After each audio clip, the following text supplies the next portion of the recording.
вообще.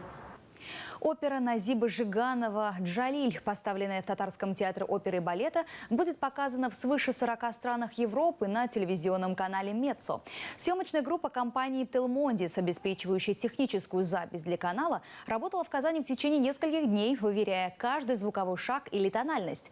В истории канала, базирующегося в Париже и работающего над спектаклем из Казани, это первый опыт прикосновения к национальному материалу одной взятой республики.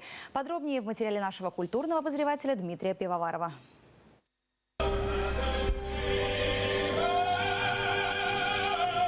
Фирма «Телмондис», поставляющая на канал «Меццо» товар, в Казани не впервые. Однако в мировом пространстве национальный продукт под названием «Джалиль» экспортируется из Татарстана впервые. Аудитория канала «Меццо» не только 40 европейских стран, но и все мировое интернет-сообщество. Это первая мусульманская татарская опера. Причем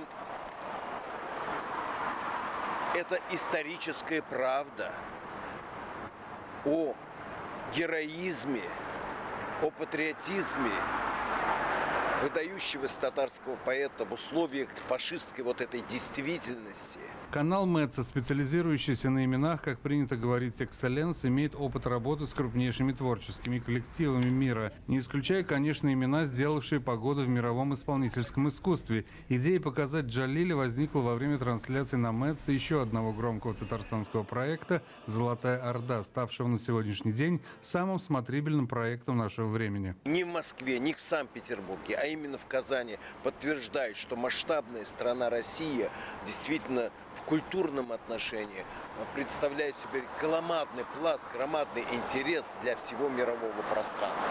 «Меццо» имеет международный опыт сотрудничества с топовыми проектами. В Татарстане это началось с фестивального гала «Шаляпин-Нуриев Казань» с участием Валерия Гергиева и когорты имен, покоривших мировые сцены. Одной из жемчужин является, несомненно, блистательная Альбина Шагимуратова.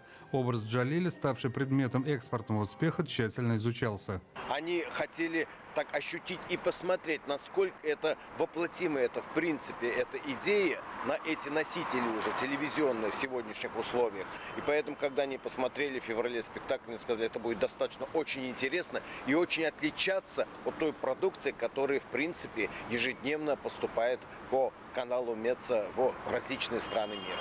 Пока дата трансляции опер «Джалиль» из Казани еще оговаривается. Одно ясно – это будет или в преддверии, или постфактум 70-летия Великой Победы. Остается добавить, что ничего подобного из постоянного пространства на канале «Меццо» не наблюдалось. Дмитрий Пивоваров, Владимир Ладушкин, телеканал «Эфир».